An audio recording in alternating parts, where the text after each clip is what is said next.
team at Teach First, and I'm going to be hosting your webinar for this evening. This evening we're going to be discussing everything about the Leadership Development Programme, as well as your journey as a career changer, hopefully towards the LDP. So first of all, just to start, a few housekeeping bits. If you experience any technical issues, please refresh your browser or try Google Chrome, because that might work slightly better.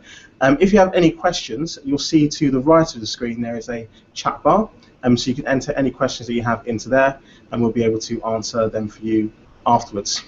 So once again, thank you very much for joining us this evening. I'm going to move straight into a presentation, which is going to tell you everything that you need to know about Teach First and the Leadership Development Programme.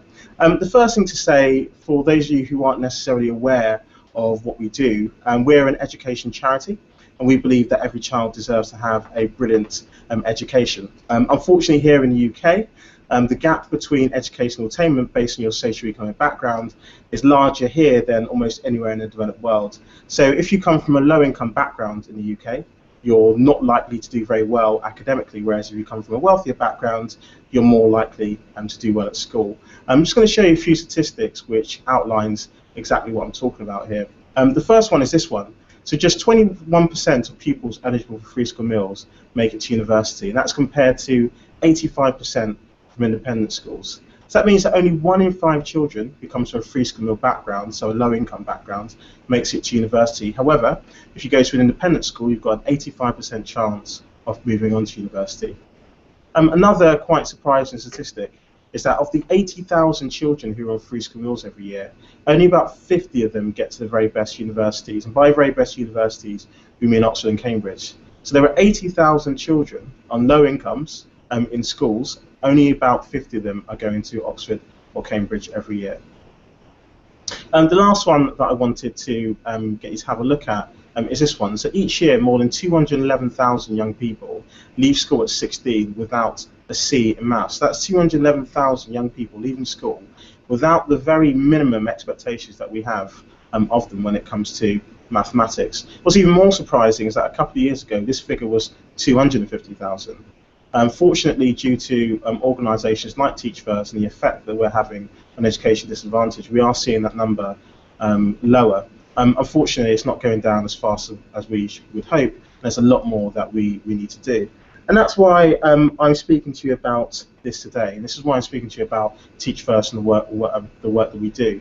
One of the surprising things about the statistics that we've seen is that they don't just relate to children who are in inner city areas. We see exactly the same sort of inequalities replicated in suburban areas, in rural areas, and in coastal areas as well. It's one of the reasons why we're really proud to partner with schools up and down England and Wales in order to place our participants where they're needed the most.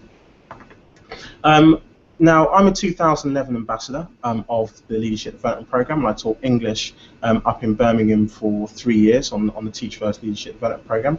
It's a wonderful experience. My reason for going into it was very much personal. So I went to a school in the east end of London called Morpeth School. I was there as a pupil throughout my entire time there.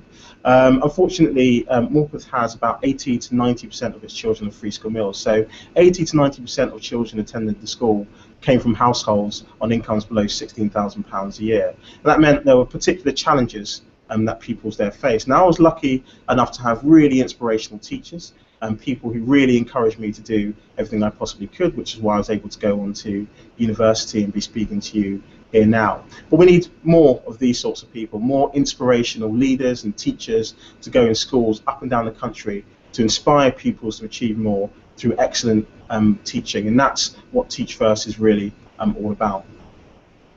Now, as an organisation, we do a huge range of things. I'm going to speak to you a bit more about those later, and you might find out a bit more about that from the other people that I'm going to be asking to join me a bit later on in this webinar. But at the core of every single thing that we do is our Teach First Leadership Development Programme. Now, the Leadership Development Programme is 2 years, which combines your role as a practicing paid classroom teacher along with mentoring and coaching and access to our ambassador network. And through this, we support you in becoming a great leader and a great teacher, and hopefully gives you the skills that you need in order to go into classrooms and transform the lives of children who grow up in some of the most challenging circumstances in the country. So what does the Teach First Leadership Development Programme look like? Well, I'm going to talk to you about the first year of the programme and what that involves. The thing to know is that as soon as you receive an offer for the Leadership Development Programme, you begin working towards pre-employment training, or what we call the Summer Institute. And the Summer Institute is 6 weeks where you are trained and you get the confidence and skills that you're going to need to go into a classroom and make an impact from your very, very first day of teaching. And that first year on the Leadership Development Programme is all about your initial impact and developing as a classroom teacher. You'll also have the opportunity to work towards your PGCE, or Postgraduate Certificate in Education. Now, this is a qualification that usually costs about £9,000, but the cost of that is entirely covered by the government as almost a thank you for participating in the Leadership Development Programme. At the end of your first year of training, you'll also have the opportunity to participate in what is known as a summer project. There are over 150 different projects for you to choose from. Some of them are with our corporate partners, and I'm going to be speaking about some of those a bit later. So places like PwC and Google and Goldman Sachs, others with international organisations, some are in charities and others with government as well. So it's an opportunity to get 2 or 3 weeks of experience, which is often paid, to give you some additional skills which you can then bring back to the classroom or use to go into another career. In fact, 2/3 of Teach First participants who take up a summer project are made a job offer once they've completed the 2-year Leadership Development Programme.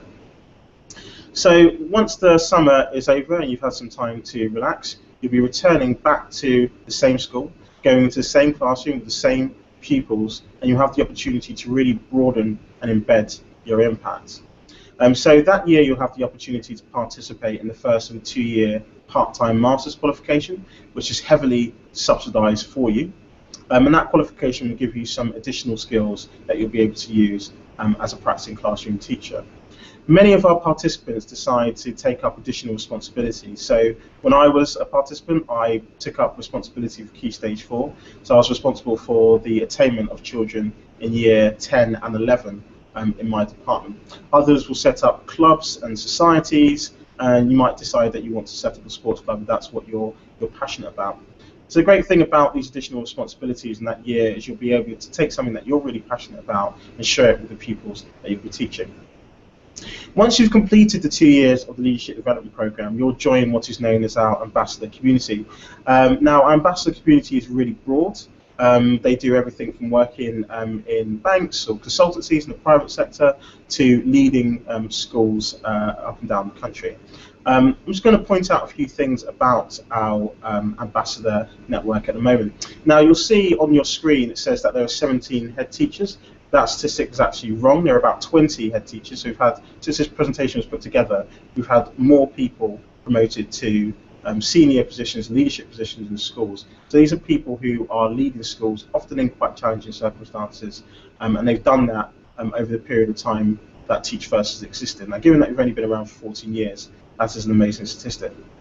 You'll also see that 43 social enterprises have been started from our ambassador community, and these do everything from supporting children in applying to university to providing one-to-one tuition with children who grow up in challenging circumstances. So those social enterprises are all helping Teach First achieve its vision of ensuring that no child's success in life is limited by how much their parents earn.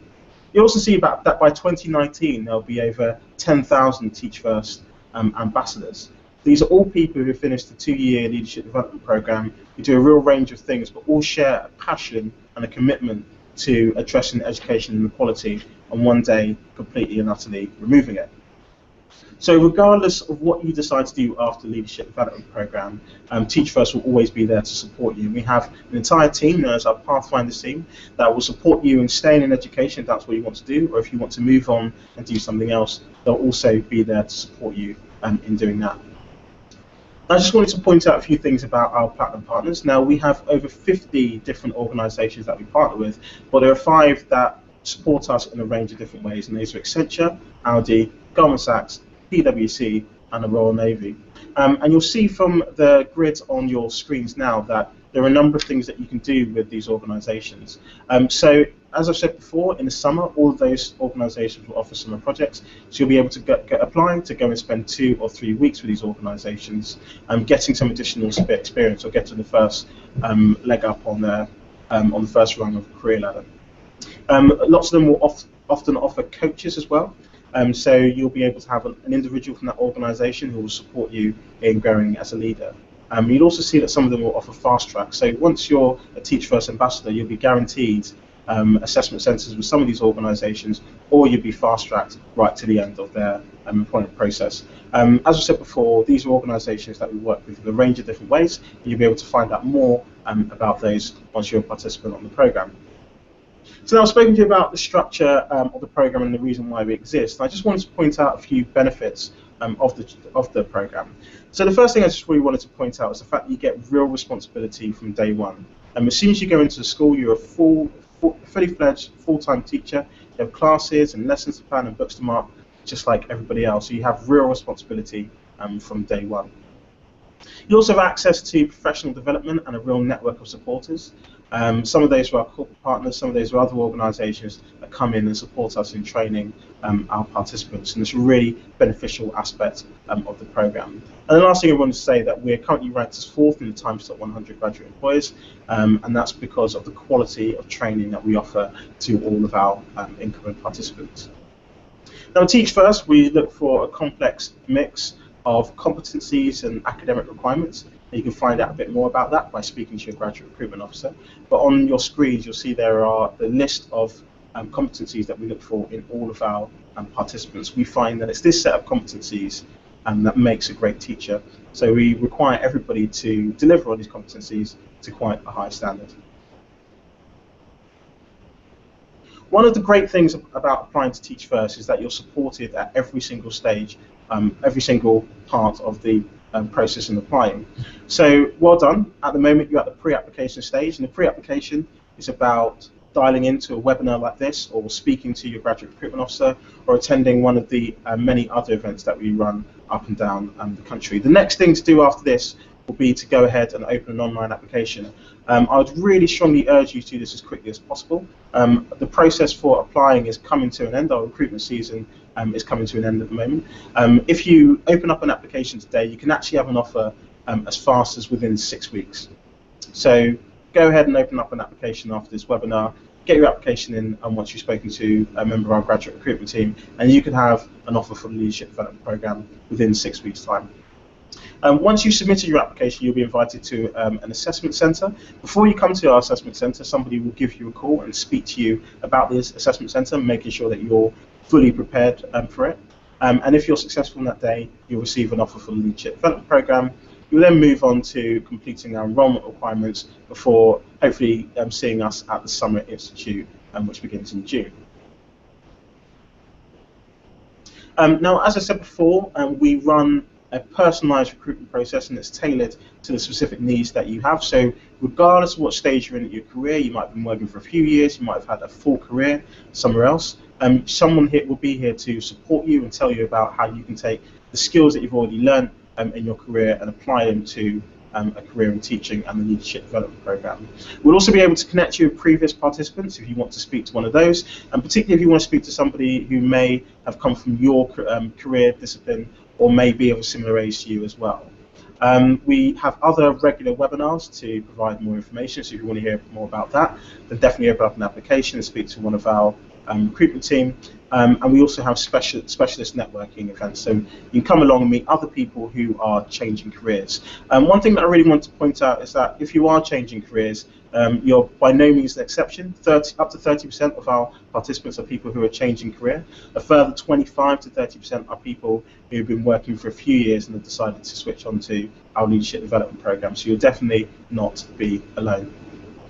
So that brings me to the end of the presentation. I'm joined by a panel of people who either work across the organisation or at different stages of being within the Teach First community. I'm going to ask them to introduce themselves, working from the right over to the left. Yeah, good evening. I'm Pablo Perez, and I'm a Senior Recruitment Officer within the Experienced Hires team here at Teach First. My name's Gemma. I was a journalist for 10 years before changing track and becoming an English teacher. Good evening, my name's Tanya Porteous. I'm a 2012 ambassador, and I changed career from the prison service after 4 years during the Teach First. I'm Bonnie. I'm a 2013 ambassador. I taught maths in West London, and I now work as a leadership development officer, so supporting first and second year participants on the programme. Excellent. Well, thank you all very much for joining me today. The questions are coming in thick and fast, so as I said before, if you've got a question, do write it in the bar to the right of the screen. The first question that we have here, this is probably for you at the end, Pablo, is I'm a postgraduate student. Am I eligible for the Leadership Development Programme? Usually, yes. It's important to say that eligibility usually stems from your undergraduate degree. So we do meet a proportion of people, unfortunately, that have completed postgraduate qualifications and are not eligible for the programme. But the majority of PhD students will have first degrees, and your eligibility stems from that, as well as your A-levels and GCSEs. Excellent. So we assess eligibility on your undergraduate degree, but if you're a postgraduate student, we firmly encourage you to apply. Yep. Excellent. So the next question is, how did you find the application process, and what support is there between applying and starting the programme? So I'm going to open it up to any other members of our panel who wish to answer.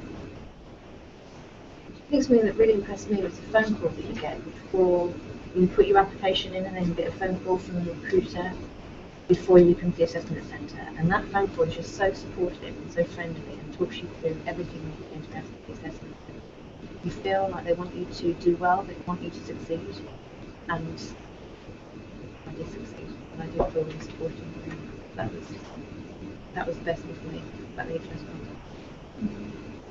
Absolutely, I'd agree. I think the whole process was incredibly supportive, and I think it could be incredibly nerve-wracking, especially stepping away from something that you're familiar with and that you know very well and you feel like an expert in. Step into a new situation where you feel like you're going to be judged and assessed, but actually it's an incredibly supportive process, and the whole time you can feel that you're actually developing and growing as a person in preparation for your new experience. I think something adding to that was really important. Once you get the offer, you're still supported in the run-up to Summer Institute, so you're assigned a specific person that you can contact and they'll check in with you, so that support is maintained right the way up until your training.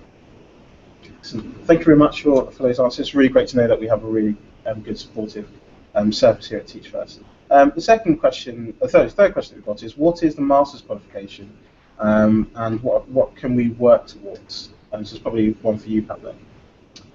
Yeah, so it's an opportunity for you to add another layer to your leadership skills by undertaking the Master's qualification. It's open to you on the second year of the programme, as has been mentioned already this evening. Absolutely isn't essential or mandatory, but it is for those people that want to build an additional layer to their leadership. It's heavily reduced. Yeah, so the price is heavily reduced, or if you're in Wales, it's actually free at the moment, so the Welsh Government covers the entire cost of the Master's qualification. And a lot of things that you'll be, the essays that you'll write in the first year will count towards them. Yeah, absolutely. So some useful additional information there. We've had another question in, which is, are international students eligible for the LDP? The answer to that is yes, a lot of international students are eligible for the LDP. If you are an EU citizen, or you already have the right to work in the UK for the 2 years of the Leadership Development Programme without a sponsor, you can absolutely apply. We do have many people who come into the programme who are international students. If you require a sponsor for a visa, we do urge you to get in touch with us directly, and what you'll be able to do is have a discussion with your graduate recruitment officer, who will let you know whether you'll be eligible in that regard. So the best thing to do would be to get in contact with a member of our graduate recruitment team, and we'll be able to let you know if you are eligible or not. So next question. I've been in full-time work for 10 years. Do I need to have worked in a school to apply? Back to you, Pablo. No, is the answer to that. We don't recruit teachers, so we absolutely recruit people with transferable skills and with the competencies that Emmanuel's talked about already. So far this year, we've got people from all walks of life joining the programme.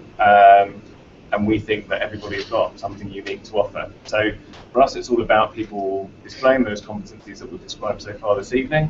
The fantastic news for you is you can come from any background at all, so long as you're eligible.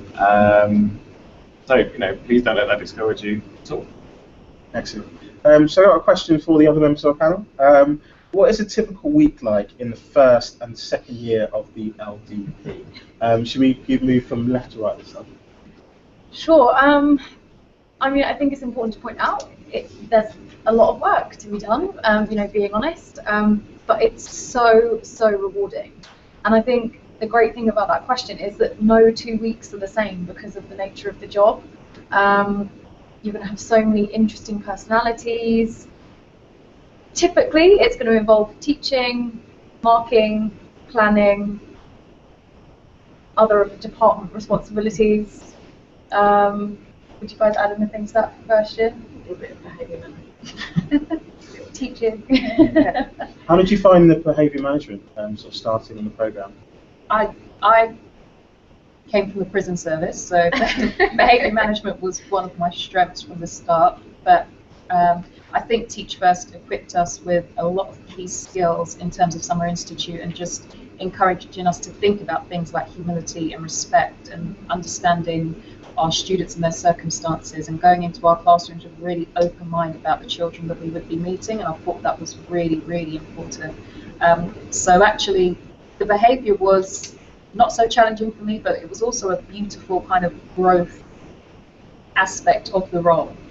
I think it was one of my favourite things about that first year. It wasn't as easy as I expected it to be, coming from a prison service background, but at the same time it was really beautiful to see over the months and eventually the year and the second year how those behaviour issues dissipated and my relationships with the students really strengthened.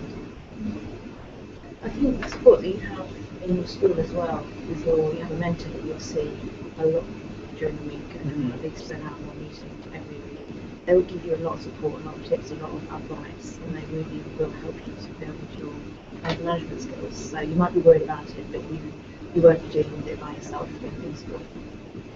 Excellent. Anything else to add?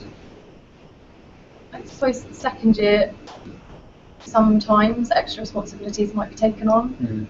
So now in my second year, I took on responsibility for Key Stage 3 in the department. Not every participant takes on an extra responsibility, but often there are opportunities that you might want to take up. Yep, same here. I took on additional responsibility in my second and my third year, and they were my favourite years. The first year was amazing in terms of establishing yourself as a teacher, but those second years where you really feel like you're getting to grips with this and you can really start to have fun with it and really start to inspire a love of learning in your students. So that was amazing. Excellent. Well, thank you very much for those. Another question is the programme held in rural areas as well as urban cities? The answer to the question is yes, indeed. We are proud to partner with schools up and down and across England and Wales to place participants in rural areas, in suburban areas, and in coastal areas as well. So Teach First is not just a programme for the inner cities, and you can actually find that you'll be placed elsewhere. And the great thing is you'll be in continuous conversation with your graduate recruitment officer about where you're going to be placed. So you won't receive your offer and then find out that you're in a town in the middle of nowhere. That'll be a discussion that you'll have with your graduate recruitment officer, and we'll make sure that you are placed somewhere that you're going to be content with. Excellent. So given the broad spectrum that DT covers, for example, do you help people upgrade their knowledge base before starting? Okay, so the question is, I suppose, whether Teach First helps people upgrade their knowledge base before starting. Do you find that that was the case? Certainly. So at Summer Institute, you have professional studies where you learn sort of general how to be a teacher, and then you have subject studies where you're taught specifically how to teach your subject. So you get a lot of input in Summer Institute, and then when you're on the programme, you go out to university days throughout the year, where you get even more knowledge sort of added to your toolkit. So I certainly felt, I actually came from a psychology background to teach maths, but I felt well prepared from Summer Institute to go in and teach maths. Yeah, we also have observations by subject specialists as well, and they will be looking to see how. And you also have, I think, is it subject skills audit from university before you go to Summer Institute, and you'll be probably got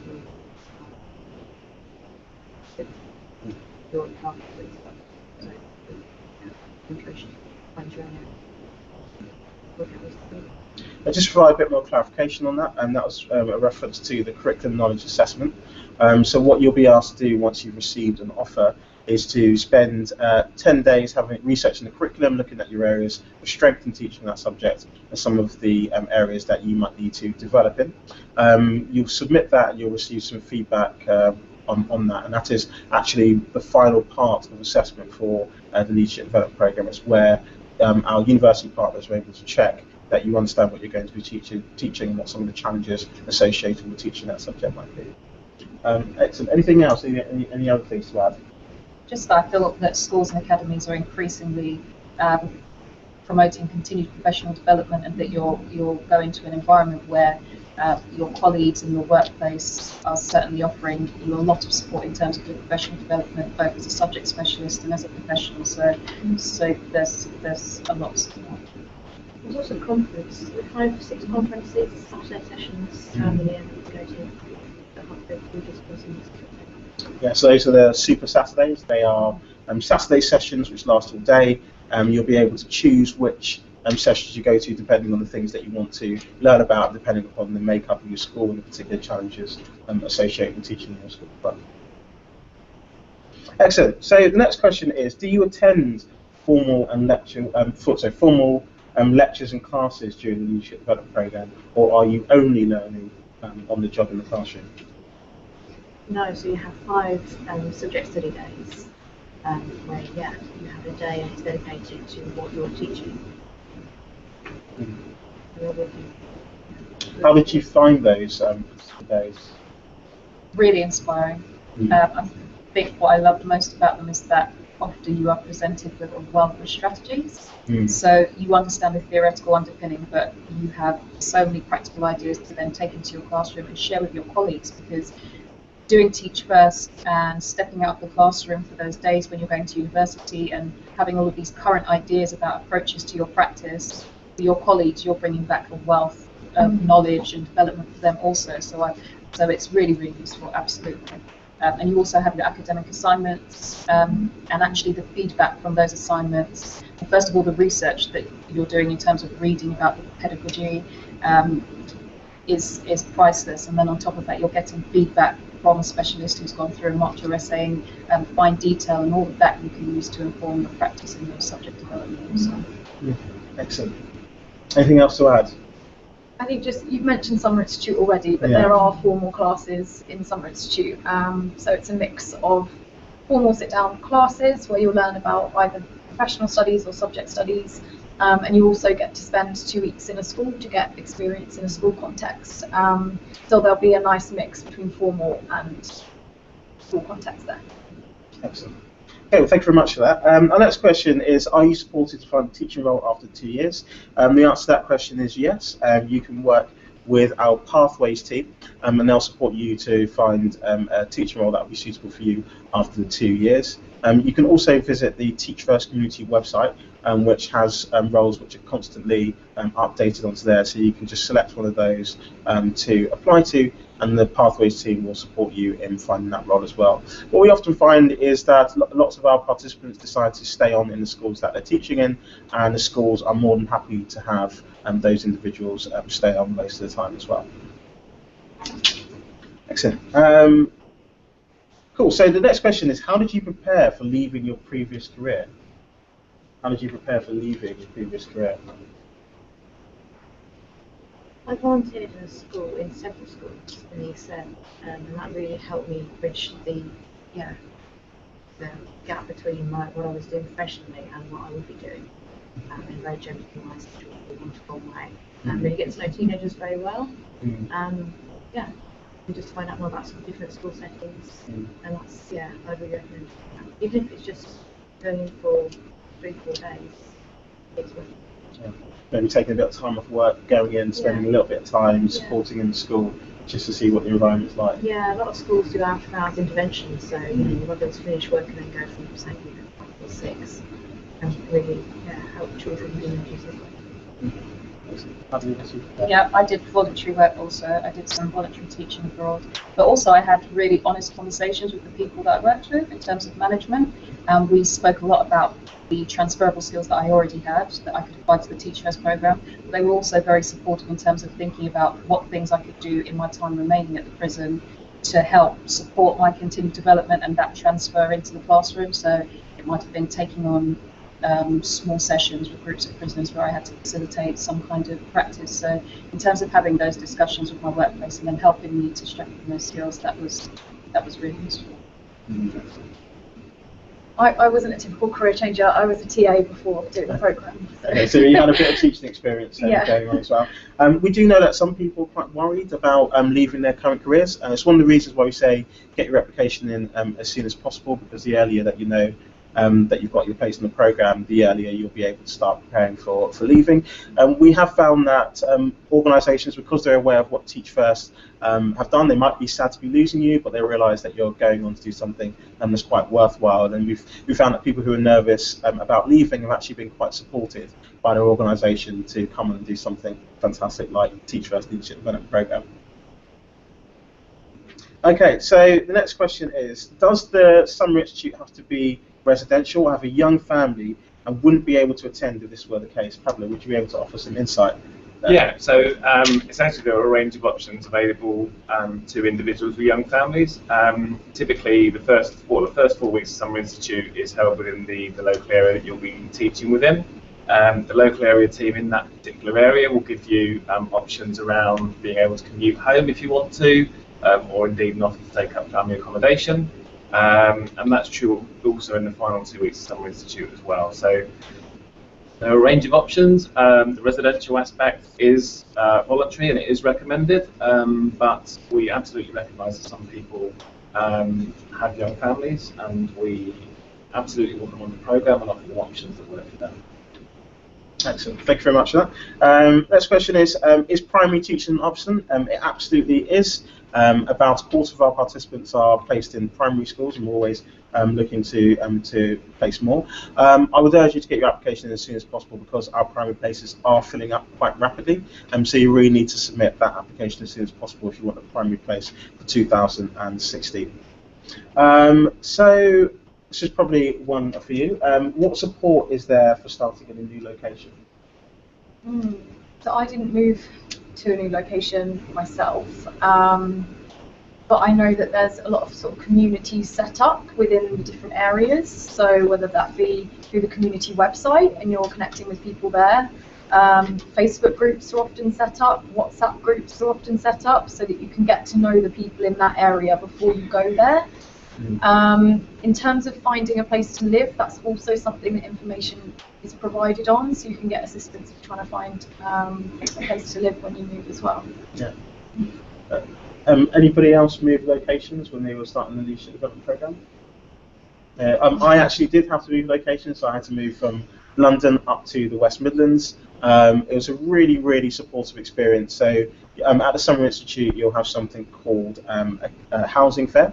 People from the year above and other people who have done the Leadership Development Programme and live in the area will come back and give you some advice on the best places to live. And usually groups of Teach First participants will get together and then go and find some housing. And I found that to be a very straightforward process. But as Bonnie's already said, you'll be able to use things like WhatsApp when you're at the Summer Institute to speak with people who you're already interested in living with. You'll be able to use the community website to make contact with people, or just do things over Facebook if you want to organise that before you come to the Summer Institute. Excellent. So, next question. Is it possible to work and do the Leadership Development Programme part-time whilst having another job? Probably see from the smirks on everyone's faces that's probably not possible. Why would you say it's not possible to have another job on top of the Leadership Development Programme? Because it's a commitment, it's a full-time commitment, it's a learning process. It's by no means, I mean, it's amazing that you've had a career beforehand and you can bring those transferable skills into it, but once you start this new journey, you definitely have to commit all of your time to it. In terms of your students, they are people who look to you for so much, and to think that they would only have some of your time, you know, they really count on that consistency in terms of seeing you every day and knowing that you're taking the time to plan their lessons and mark their work. So it wouldn't be something, I don't think you would enjoy even attempting to do it part-time. Do you think you could have done the leadership development program and had a part-time job on the weekend? No. Because I think schools consider that you're their full-time employees, so you have to be on site full-time.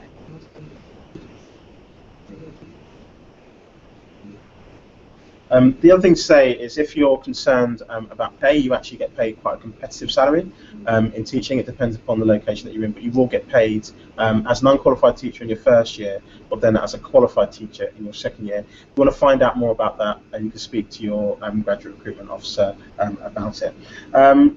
So who supports you in the PGCE? Who supported you in achieving your PGCE, would you say? Well, in terms of teacher personnel, there is so much support. You have tutors from your university, so you have a professional tutor and a subject tutor. So your professional tutor will support you with your professional development, and your subject tutor will support you in developing in your subject specialism. And then at school, you have a professional mentor, and they look after your professional well-being at work. And you have a subject mentor, so someone in your actual subject department who's responsible for meeting up with you every week. You can have really honest discussions about your progress, anything else that's concerning you, and that's a really supportive process. On top of that, you have a leadership development officer from Teach First who is absolutely incredible, and they are your point of call for anything from I'm having a difficulty with this class and I need someone else to look at it from a different perspective, and they can come in and do that for you, to I have an assignment due in a couple of weeks and my mind is boggled and I just need to go for a coffee somewhere and just have a little debrief, and they can provide that also.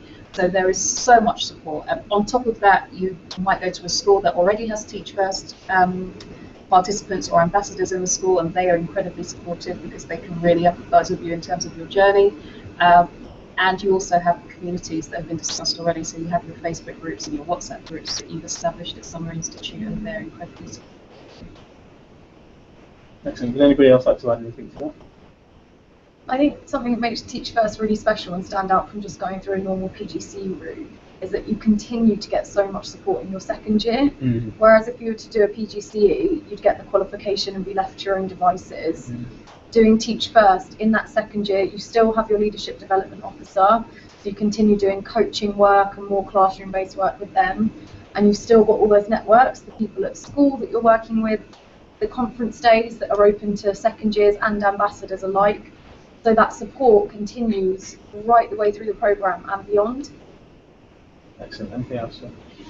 Another thing to add is one thing that Teach First is trialling at the moment, that'll probably be a feature for next year as well, is support going into your third year as well. So you'll have that long-term support once you've qualified and received your PGCE to continue making an impact in the schools that you're teaching in. So I've got an interesting question now, which is, can you tell us about your most challenging experience in the classroom? So I think we'll move from Buddy and going that way. Oh, goodness. I think on the spot right now I can't come up with one specific thing, so I'll go with like a general theme that I found quite challenging. I loved my time with the kids. That's where I got my most precious moments. So I had to get my head around the fact that a lot of the job isn't with the kids. There's a lot of work that goes on outside of the classroom, and that was a challenge for me to kind of get to grips with that and come to terms with the fact that I'm not always going to be with the kids. There's a lot that goes on behind the scenes as well. My most challenging, is it challenging and best? Or is it just challenging? I was going to ask you about challenging moments now. My most challenging moment, or most challenging, was, I suppose I had one student who stuck out as someone who really wanted to test what I was made of in terms of my teaching practice, as you know, as some children do. What he really wanted to test is how long I would stick around, I suppose, or how much I was invested in him as a person.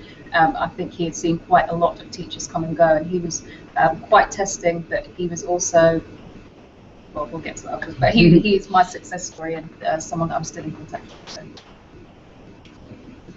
thing I find hardest is, I think this is probably to a lot of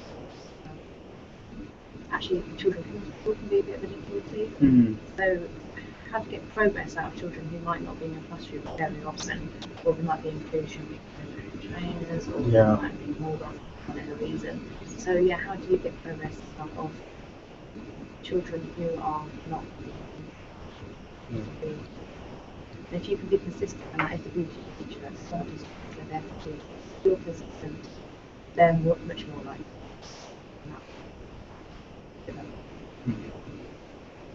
Excellent. Thank you very much for that. So I think what we'll do next is talk about our best moments of the classroom. I think we'll go from Gemma and we'll work our way to Tanya and then Bonnie. A Year 9 girl said to me that she wanted to be an English teacher when she was Oh, amazing. oh, yeah. So that was really touching to me, really great.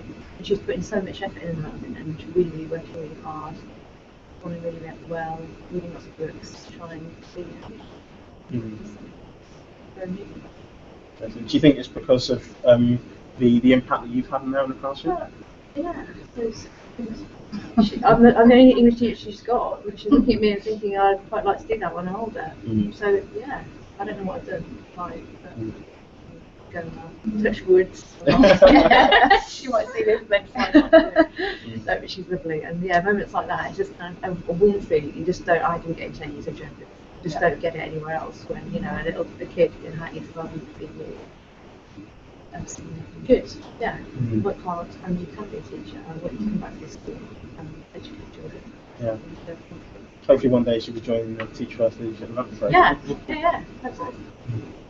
Excellent. Yeah, I completely agree. We take for granted, I think, sometimes as adults, the importance of gratitude and just being grateful and thankful for things, and it's actually something that children have, at their age, they hold on to it so beautifully. And a simple thank you or a simple gesture. I remember my first year, on my birthday, all of them brought me crisps, sweets. No one brings apples anymore, but still, sweets, drinks, energy. They really showered me with love because they really are just so grateful for your presence and your hard work and your consistency. And that particular student who I had such difficulties with for most of that first year, by the time that we were parting ways and he was leaving school, he wrote me such a beautiful letter, and in it I remember a line where he wrote, "You really inspired me to be accountable for my emotions or my behaviour," or I just love the fact that he spoke about the impact, not just academically, but also just how I taught him to be accountable as a human being, and I thought that was a really powerful moment. Fantastic. Yeah, I mean, I think there's a theme. It's that feedback that you get from the kids. And I've now left the classroom to come to this role, and something that I find really difficult now is not getting that feedback every day. Every hour of every day, you're getting 30 odd kids, whether it's just a little thing of just like, genuinely thanking you for helping them with their work, or whether it's, a big gesture like that letter. Every hour of every day when you're teaching, you're getting that feedback, and it gives me goosebumps thinking about it. It's such an amazing part of the job. And I really miss it now that I don't have that.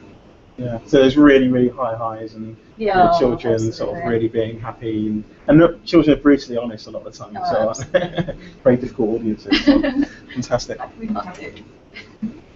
Excellent. So the next question is Teach First aimed at encouraging experienced professionals into teaching, or to give graduates the opportunity to experience teaching en route to doing something different?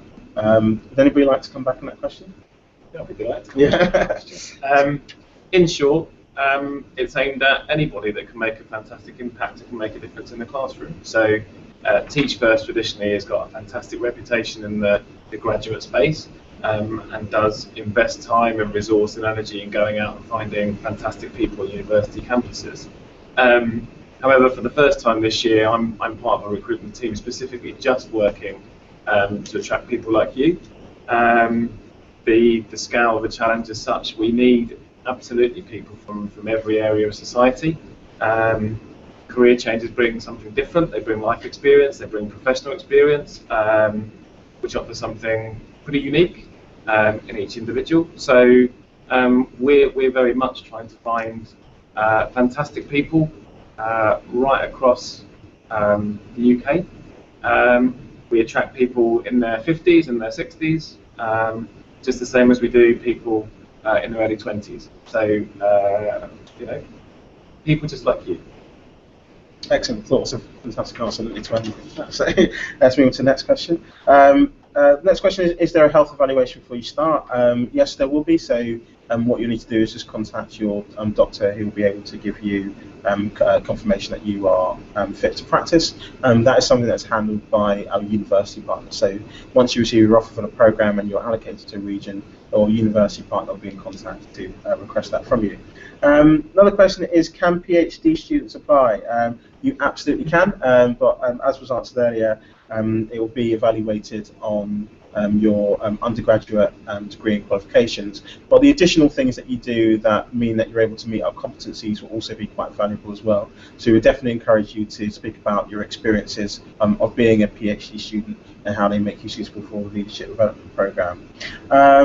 I suppose the additional question to follow up to that previous question is, why do I need to do a PGCE after my PhD? The PGCE, or Postgraduate Certificate in Education, is the qualification that you get from learning to be a teacher. So you can think about it as a qualification in its own right, rather than a necessary step down from it. So over the course of that PGCE, you'll be learning about teaching practice, and it's a qualification you'll be able to take to any school in the country, or often other places in the world, which certifies your ability to teach at a particular standard. Excellent. Next question is, what proportion of participants are teaching after 5 years? Very good question. The answer to that is approximately 40% of people will be teaching after 5 years. Of those who remain in teaching, about 80% are at Teach First eligible schools. We actually find that when we look back to our participants who did the programme back in 2003, up to those now, all of our ambassadors, about 74% of them are working somewhere in the education sector.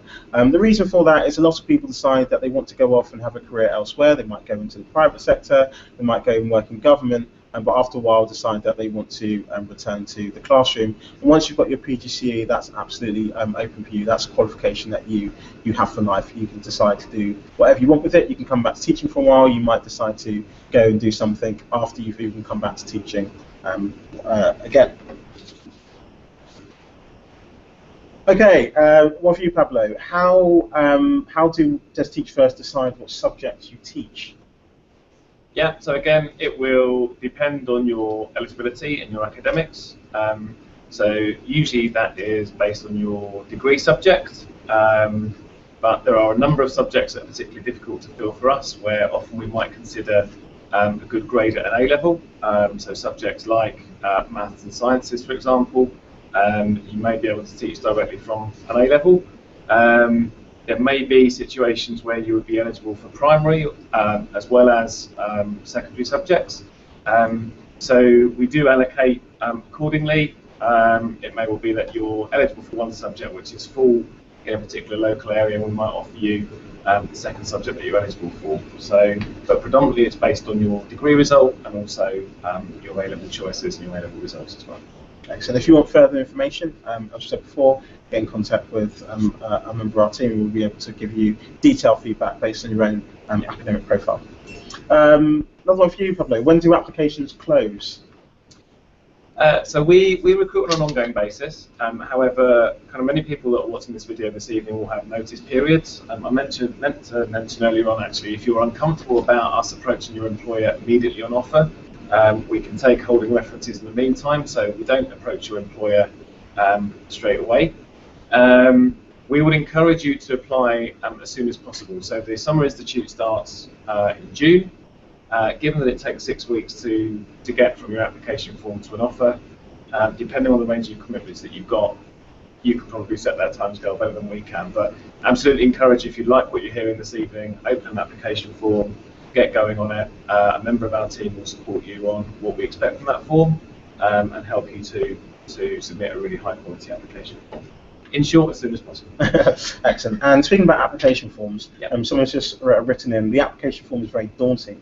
Do you have any advice on filling in the form? Now, you've all filled in the application form and been successful in doing so. Do you have any advice for people watching on how to best go about filling out the form? So I don't think you have to do it all at once. Yep. Have a draft, save it, come back to it. If it's nice to read it, do another draft.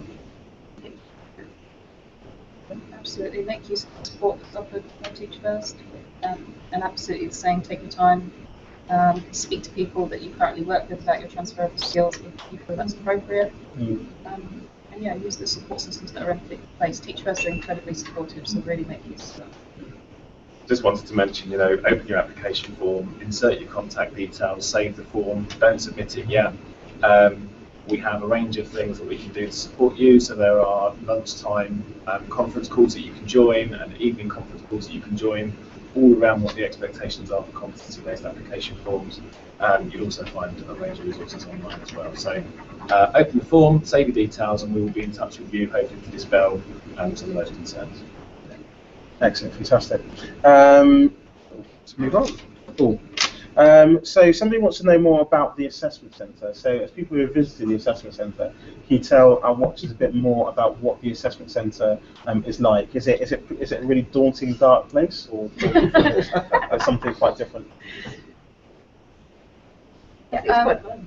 yeah, I have great memories. By yourself all day. Yeah, absolutely. Actually, we're sat at the assessment centre right now, so it's brought back some. Assessment centre? It's brought back some really great memories of being here. Absolutely, you meet many other people who are in exactly the same position as you, have some really great conversations, and then you have an opportunity to just sit down with someone and just speak through some of the Teach First competencies, and you're just having a very honest conversation, and you just shine through and you share your ideas and your hopes in terms of education and what you hope to achieve in the classroom, and as a result of that conversation, they're just eliciting the things they need to ensure that you're really signing up to the Teach First ethos. It's a really natural process.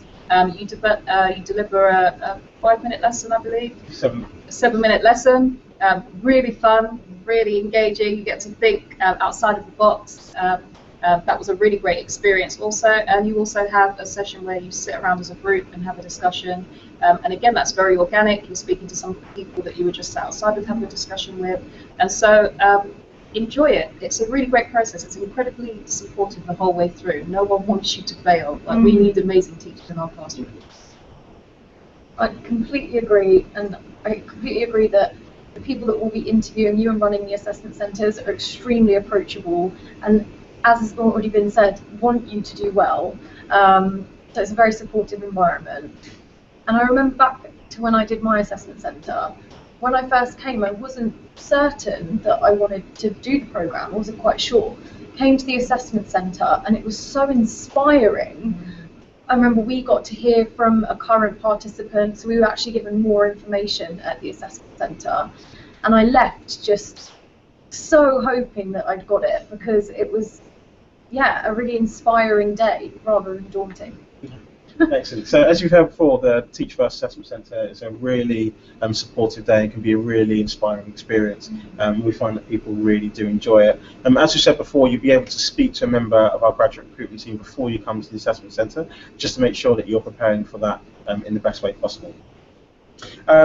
Next question is, what makes schools eligible to be supported by Teach First? Very good question. It's actually quite a complex set of measures that we use. We use something called the IDACI index, which is an index of multiple deprivations. We also take into account the proportion of children who are on free school meals as well. And by doing that and looking at the schools very carefully, we'll be able to figure out whether we'll be able to support those schools, because those schools will need to be in quite challenging circumstances. It has differed in recent years as we try to support more schools that are out in coastal regions that in the past wouldn't necessarily have been eligible, but actually really do need inspiring teachers and leaders to go in and support children in achieving what they possibly can. If you want more information about that, you can go online, go to the Teach First website and read our impact report, and it has a bit more information about the sorts of schools and types of schools that we work with. Next. Okay, so the next question is, can you defer your offer to start next year? Family, can you support us with that one? Can you defer your offer? In certain circumstances, yes. We are currently trying to maximise the number of individuals that start with us in 2016. As you might imagine, there are children and classes that absolutely need those fantastic leaders and teachers from 2016. If there are challenging circumstances around which you definitely can't start this year, we will work with you to understand those, and in particular circumstances, we'll be able to defer your place to next year. Excellent. Well, thank you very much for that. Next question is, what is Summer Institute like for someone who isn't a recent graduate? If you haven't recently graduated, what is Summer Institute like? Is there lots of 21-year-olds running around? Yeah, it's great. It's great fun. I've written out. It's really fun. Yeah. If you're in your early 30s, there's not many times in your life you have kind of 2 weeks in leaves to run about learning those new things and making those new friends and party. That's all fun. Yeah, around it, yeah. Yeah. I'm placed in a school with a 24-year-old guy who's in Future First as well, and we get on perfectly. Really, really good friends. There's not a massive gap, I don't feel, between me and him, because we're going to the same stage in our training, and that's how I've been doing. Yeah, it didn't feel like I was the old one, and there were loads of young ones running around with me at a great time. And you do bump into people, and you do meet people that are career changers as well, who are older, and you will make friendships, but it's not a massive. How did you find it? Yeah, I agree. It was a brilliant experience, and you have some really brilliant conversations based on your different experiences, and you have a really great time. And it is a great opportunity to relive your graduate years. Yeah, it was a great time. Really, really is. Excellent. So really enjoyable, but you don't feel excluded in any way? No, absolutely not. Definitely not. You're all on the same playing field. You're all starting at the same point in your career, and you all have similar hopes and ideas and dreams about what you can achieve as a Teacher First participant. So. Excellent. So next in, is the LDP appropriate for career changers who've already had senior management roles, and how long might it take to become a head teacher? So somebody's really aspirational here, and that's exactly the sort of thing that we want to see from people who are applying for the programme. First thing to say is it absolutely is appropriate for people who've been in senior management. We imagine that you'll have a really great set of skills that you'll be able to bring into the classroom straight away. You'll probably be able to use those quite usefully to move up the career ladder as well. As I said when we looked at our presentation, we already have about 20 people who have become head teachers, and they've done that over a very short period of time. Over the next 10 years, we're going to see quite a lot of the country's head teachers retire, and one thing that Teach First is supporting with is finding a new generation of head teachers. So we absolutely are looking out for people who want to go right to the top of schools and support from that point. So if you're really interested in going on and becoming a head teacher as soon as you quickly can, Teach First is absolutely the way to do that. You'll be able to go straight in, teach from day one, spend the 2 years leadership development program learning how to teach. A third of our ambassadors are in leadership positions by the time they enter their third year of teaching. So you can see that the promotion schedule for Teach First ambassadors is quite quick. We also work with two other organisations, one called Teaching Leaders and one called Future Leaders. Teacher Leaders is to support people who are going into middle leadership positions, so middle management at schools, to become the best they possibly can. And then Future Leaders is for those who are interested in headship. It's a 2-year programme that prepares you for becoming a head teacher. So if you want more information about that, as I said before, do get in contact with us or speak to your graduate recruitment officer. Cool. So I've just got this from the rest of our team. If your question wasn't answered, please send us an email, and the email is changingcareer@teachfirst.org.uk. So I said it again, it is changingcareer@teachfirst.org.uk. So we only really have 1 minute left for the rest of this webinar. What I'm going to ask everyone to do is to sum up their experience with Teach First in one word. Inspiring for me. Interesting. Every single day. Powerful. I was going to have inspiring and thrown off course. Incredible. I'm going to cheat and say life-changing, hyphenated. So once again, thank you all very much for dialing into this webinar. It's been an absolute pleasure explaining Teach First and all the different things that we do. Do stay in contact. Do open up an application as soon as you possibly can. We look forward to receiving it. Thank you very much.